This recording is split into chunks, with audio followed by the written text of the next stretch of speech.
Alright guys, today we're doing symmetrical butterflies. You're going to get your watercolor paper. You're going to fold it in half. Match up those ends like it's a book, right? You have the crease right here. This is the crease. See the crease? Right here. When you get your butterfly stencil, you're going to lay it on your paper. Make sure your wings are on the paper. You don't want to start tracing your butterfly and have part of it hanging off the paper. This little triangle niche, that's going to let you know where the flat side is.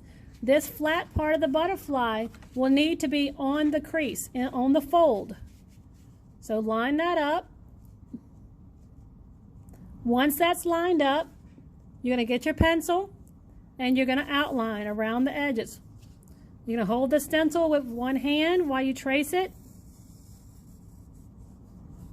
And you want to trace lightly, not too dark.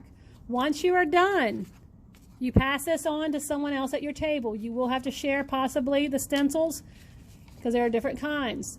Once you're done with this, you're going to get your scissors and cut this out. Do not cut this part right here. You will hold your paper in half and you will start cutting, rotating around. Once you're done cutting it out, you can open it up to make sure it's nice and you have a nice gap right here for the body. This is going to hold it together. Then you're going to get your crayons. Everybody has a Ziploc bag, their very own crayons. Please do not get these mixed up with other tables members. So you're going to get your crayons.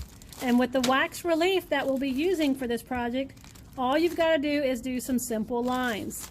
If you want to draw with a pencil some designs first, you can. You can just lightly sketch in some designs.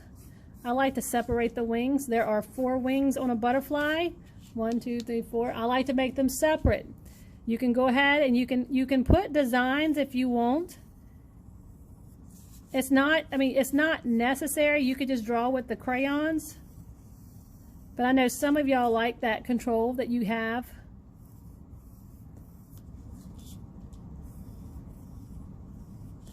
So we have some simple designs. Now we're not going to color in all these shapes. We're just going to put some color on the lines, like the edges. The crayons are just going to be bright. The watercolor will resist these.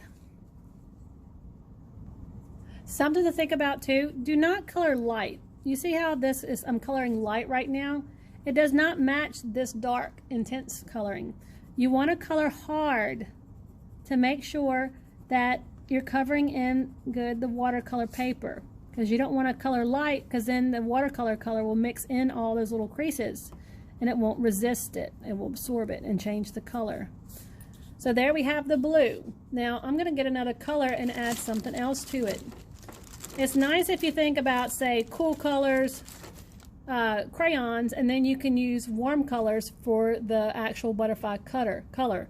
That's a nice contrast. So here we have it colored. Now you're going to do this on both sides, guys. This side's not done yet, but you could do opposite. So I did cool color crayons here, and so I'm gonna go ahead and do warm color crayons here. So now I have my warm side done. So we have this side done, warm with warm crayons, and we have cool crayons. And now we're about to go reverse it. I think I'm actually going to paint the body purple on this side because I didn't use any purple.